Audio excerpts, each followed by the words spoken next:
It's Monday, and that so happens to be the day that I like to talk about monsters. Hello, and welcome to Monster Mondays. I am Geoff Arbuckle, co-host of the podcast Film Seizure that you can catch each Wednesday morning at filmseizure.com or at a number of podcast providers online. Let's take another trip to the Darkside for 3 more episodes of Tales from the Darkside. I've talked about how this series found some immediate popularity when it came along in the 1984-85 television series after a successful Halloween 1983 pilot episode. This was a show that benefited from syndication, which became quite popular in the 80s and 90s to get more TV shows on that didn't require a network to commit to the show. It only required a TV station to pick up said show. So that sometimes meant that series would often show at weird times. I remember shows like Star Trek: The Next Generation and War of the Worlds playing pre-primetime hours on Saturdays, as well as Star Trek getting a Monday night slot.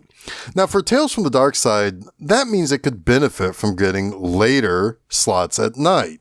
And I think it was WGN out of Chicago on cable that aired Tales from the Darkside when I was first watching it.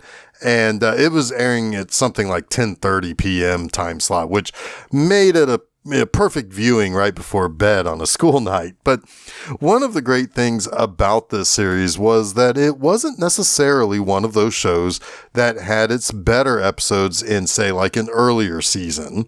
The good episodes were pretty well distributed. To prove that, let's take a look at 3 episodes that came in the second half of the series' 4-season run. In these episodes, we're going to talk about mummies and vampires and a machine that will suck the sound right out of living things. So let's get started with the season 3 episode, My Ghostwriter, the Vampire. In this episode, we meet Peter Prentice, played by Jeff Conaway. Prentice is a writer, or so he thinks he is.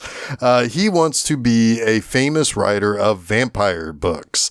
The problem is, well, he kind of sucks. He doesn't know as much about vampires as his assistant, Jane. But after sending Jane on her way for the night, Peter is visited by a vampire, a real-life, classic-looking Bela Lugosi-style vampire named Count Draco. Now, Draco has basically a proposition for the writer. He wants a place to sleep while it's daylight, and since Peter has a secret room for his safe and all, and in return, he'll provide stories of from his 900-year life to put into Peter's books. Realizing this is an offer too good to pass up, of course, Peter accepts. Now, the duo gets right to work. Well, after Draco feeds, Peter offers up his immigrant cleaning lady for Draco because, hey, people will just think that she got snatched and deported. Oddly, kind of a weird thing to talk about in 2025, but I digress. But Draco, though, well, he's going to give up the goods, and he talks about a French knight who learned about a dark prince who had a castle full of gold, and that dark prince apparently was a vampire, and it turns out that that French knight was Draco himself. And he also explains that vampires can indeed be brought back after being destroyed by having blood scattered over their ashes or by a woman's tears. As Peter's next book is released, it is a smash hit, and he ends up firing Jane, and she gives him hell for it because while she did agree that this new book was brilliant, in the 5 books that she had worked with him on, she had never caught a glimmer of originality from this writer. So Draco, though, he's not exactly as happy about the agreement any longer. He wants a piece of that pie, but Peter thinks that he can go on without the Count. And when the Count returns to sleep for the day, Peter has placed actual silverware in the Count's coffin, and also has sharpened one of his silver knives as well, and thinks that basically he can either stab the Count with the knife or attempt to roast the Count in the sun. But Draco gets the better of him and forces him to put away the silverware. But Peter betrays the Count and uses the last fork to stab Draco in the heart. And the combination of the silver fork and the sun ultimately disintegrates the Count. But that night, Jane returns to deliver a filed lawsuit against Peter, saying that he stole all of her stories and ideas.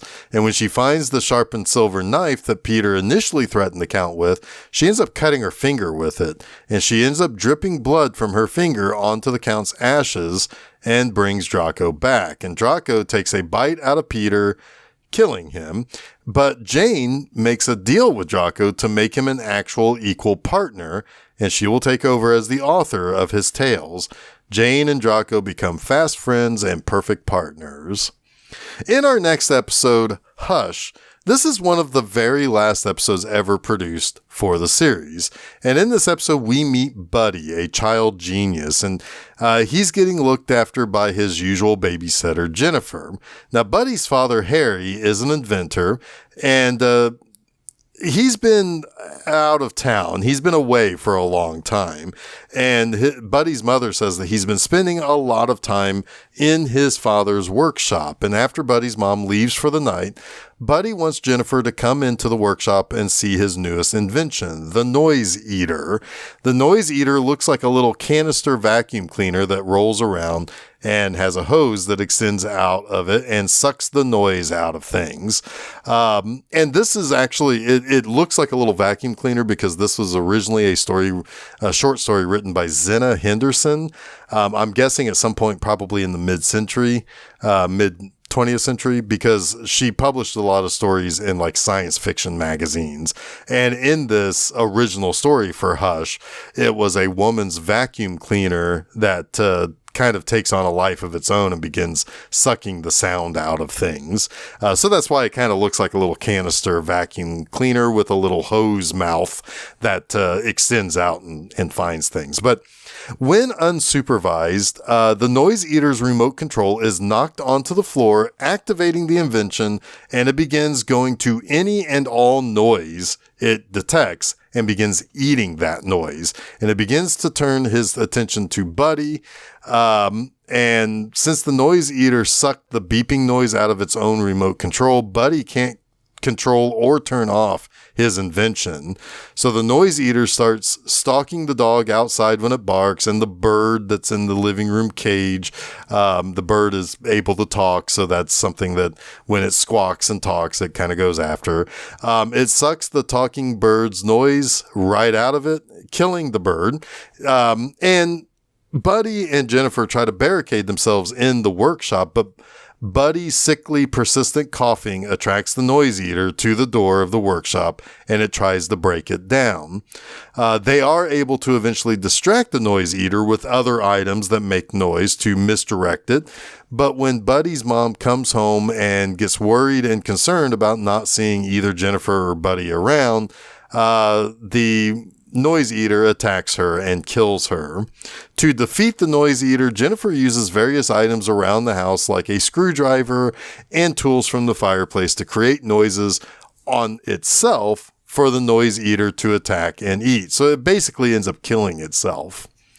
And that's how that episode ends. I'll talk a little bit more about the ending of that episode because it actually kind of reveals a much darker thing about the story itself. But lastly for this week, let's talk about the grave robber. We are immediately introduced to Harold Gormley and his girlfriend Aileen. Now, Gormley is a grave robber and scoundrel, and he's being guided through a tomb in Egypt, and they expect to find a whole lot of treasure to smuggle out of the country. And when they originally planned to blow open an obstacle, it turns out to be a door that opens itself, almost as if they're being invited into the tomb.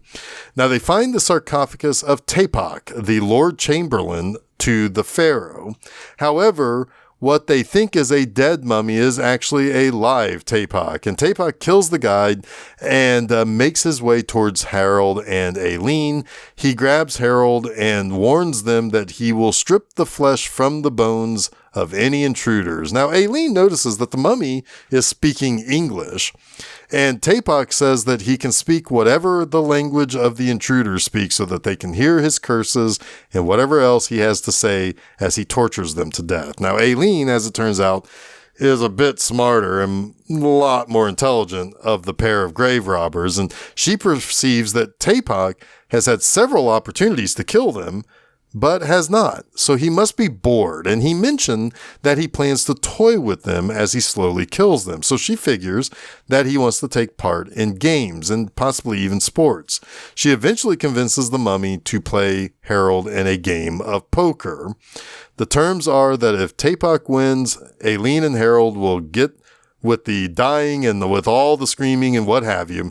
But if Harold wins, Tapok has to let them go.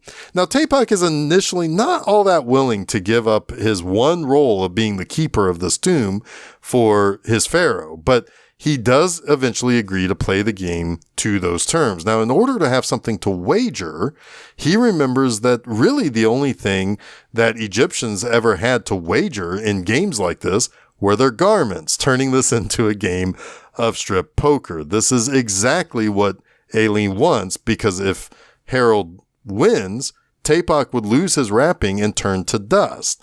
Now, Tapok wants advice from Aileen because, of course, he's never played poker, and she gives him all the wrong and worst advice to basically manipulate the game in Harold's favor. But after an out-of-body trance to learn how to play poker from pros in Las Vegas, Tapok starts winning a lot.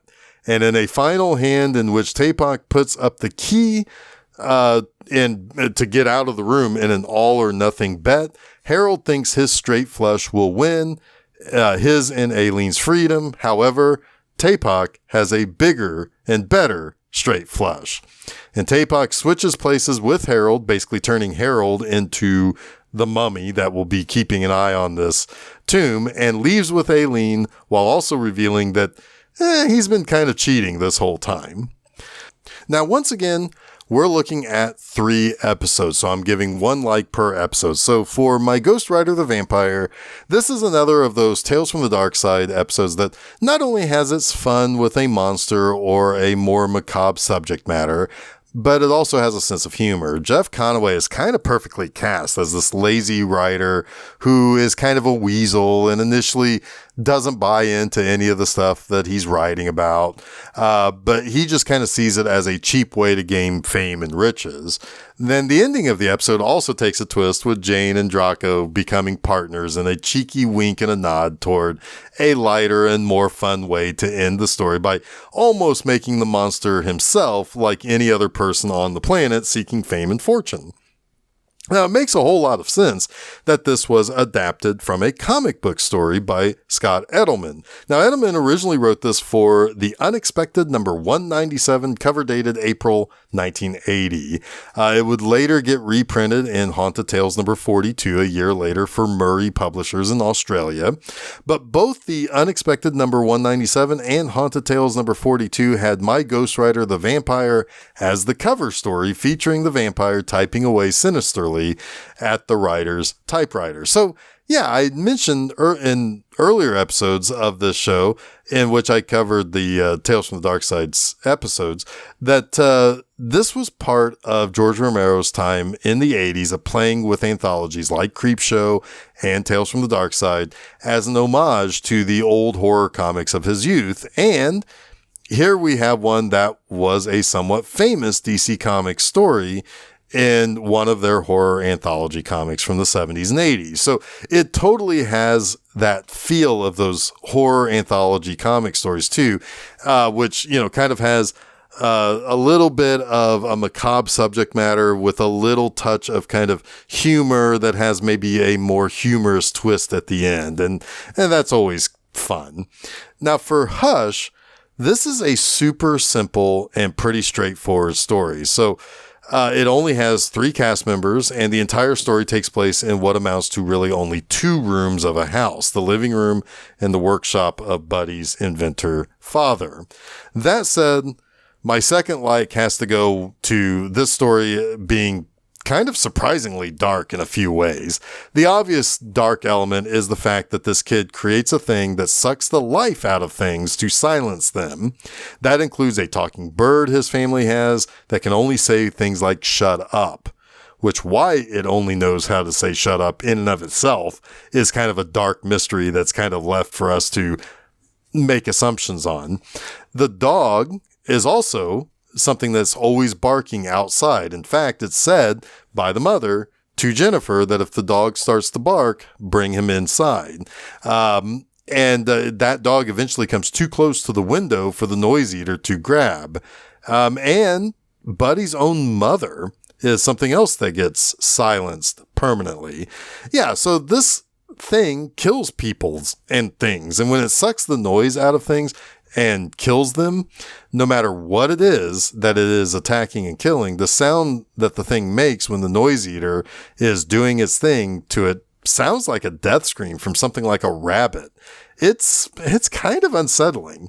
The first time it's funny that a toy or an inanimate object that makes a noise, that makes noises and getting its function sucked out of it by the noise eater, has a death scream. I mean, that is something that's kind of humorous the first few times you hear it, but the more you hear it, the more unsettling it becomes. The next dark thing concerns the fact that Buddy's father has been, quote unquote, at a convention for seemingly months now. Jennifer knows Harry is not coming back, but she can't exactly tell Buddy that. Also, it seems as though that maybe his mom is not exactly as loving as she could be, because she forgot to make dinner for Buddy before she left. And whatever she's leaving for, it doesn't seem like she's being entirely truthful about what she's doing. Lastly, why does this kid want to create something that permanently removes noise from things? That kid's got some serious issues going on with him, and he wants to remove the noise in his life. That is never explained why he needed to invent this. In fact, all the darkness is still lingering at the end of the episode. Sure, Jennifer kills the noise eater, but there's a dead bird, a dead dog, a lot of things in the house that will never make any noise or any kind of sound ever again. And oh yeah, his mom is dead in the front room's corner as well. So also his dad is AWOL, and all Jennifer can say at the end of the episode is basically, yep, this thing you invented is dead. The episode ends on kind of a somber note, even though Jennifer has defeated the monster robot thing. And I mean, that kid still has a shitty life ahead, and the only person that he seems to really like was Jennifer, and I doubt she's going to take care of him. She seems like she is either a young college student or a high schooler. So this is another example of how the series played with lighthearted stuff, but also had its darkness. This time, it's less a lighthearted conclusion like my Ghostwriter the Vampire, and more of a lighthearted premise to start with that ends very darkly. I really like the questions I'm left with at the end of this seemingly super simple and not very scary or potentially interesting on the surface style of story. There's a lot of stuff that's woven into this that you don't get answers for, and it reveals mysteries about what's going on with this kid that he has to create something like this. It's in a way, it's also kind of sad too. Lastly, for The Grave Robber, this is a straight-up comedy episode. So much so, the mummy Tapok is played by Arnold Stang. Now, Stang was likely best known for kind of looking like a turtle, voicing the cartoon Top Cat, being Frank Sinatra's buddy in The Man with the Golden Arm, and appearing in It's a Mad, Mad, Mad, Mad World, and most importantly, co-starring in Arnold Schwarzenegger's first film, Hercules in New York. He's great in this as the mummy. This is maybe not the episode I would recommend to anyone who is looking for the spookier type of stuff, but this is a pretty good example of how Tales from the Darkside really liked having the occasional straight-up comedy episode mixed in with the more macabre or the mix of the dark and light stuff like the previous episodes I talked about. Plus, while I do believe this was adapted, I do not believe that this was adapted from anything like the two other featured episodes this week, but it does have that tone of that last kind of fun story that would appear again in those old anthology horror comics. In fact, it's kind of why I ordered these the way that I did for this episode of Monster Mondays. While The Grave Robber was a final season episode like Hush, it appeared closer to the middle of the season as opposed to Hush being one of the very last episodes. But if I were to think of how I structured this episode of Monster Mondays like an issue of a horror anthology comic, I'd have the cheeky mix of dark and fun with my Ghostwriter the Vampire up front, then the truly darker story of Hush, and wrap, no pun intended, things up with the little comedic mummy story. But back to the episode of The Grave Robber itself. I mean, I really do like this episode. It's the type of thing that I recommend to people for a fun Halloween watch.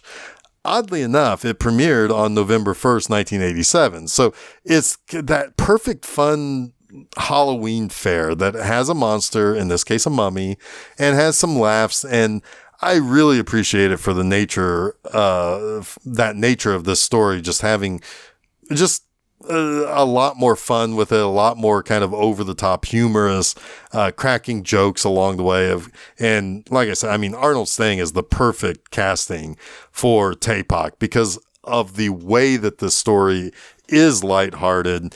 It fits his style of comedy and his kind of, and his New Yorker accent, the kind of Jewish New Yorker accent that he has, is really funny coming out of a wrapped up mummy, that's supposed to be Egyptian. So I don't know. It's a fun episode. It's well cast. It's got a lot of kind of, I mean, again, it's a very small cast and it all takes place in one setting.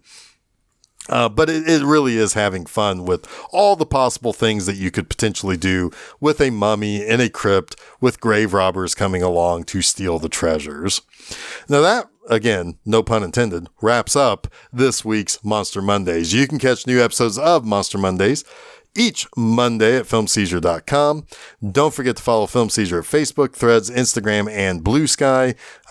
You can also subscribe to Film Seizure to get both the Film Seizure podcast and Monster Mondays at your favorite podcast providers, as well as YouTube.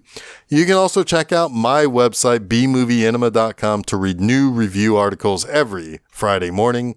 Next week, we're going to be sticking to television shows, but I want to get back to some classic Doctor Who. And, most importantly, I want to finally spend some extra time with my favorite Doctor, played by Jon Pertwee. We kick off a whole month of Third Doctor adventures with his second story, Doctor Who and the Silurians. And until next week, stay spooky.